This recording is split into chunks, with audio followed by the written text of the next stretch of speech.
অনেক বছর আগে এক রাজ্যে মিডাস নামে একজন রাজা ছিলেন।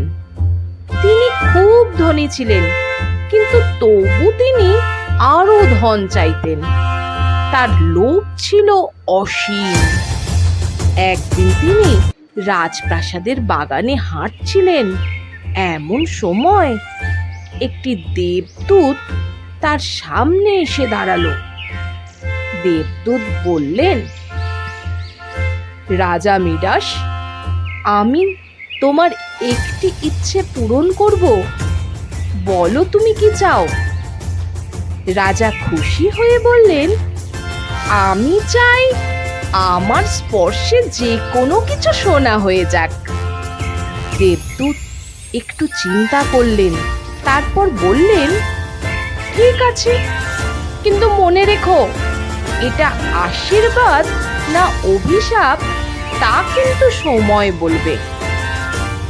পরদিন সকালে রাজা জেগে উঠে দেখলেন তিনি যা কিছুই স্পর্শ করছেন, সেই ফুল, সেই চেয়ার, এমনকি খাবারও সবই সোনা হয়ে যাচ্ছে।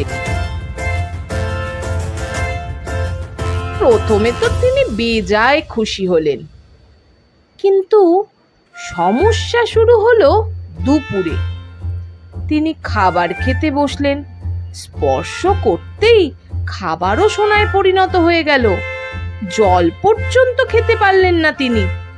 তারপর তার মেয়ে দৌড়ে এসে তাকে জড়িয়ে ধরতেই সেও সোনার মূর্তি হয়ে গেল। রাজা তখন কাঁদতে কাঁদতে দেবদূতের কাছে দৌড়ে গেলেন।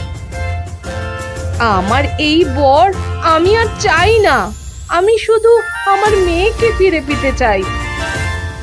দেবদূত আবার এলেন এবং বললেন, তুমি আজ বুঝলে ভালোবাসা আর সম্পর্ক ধনের চেয়ে অনেক বড়।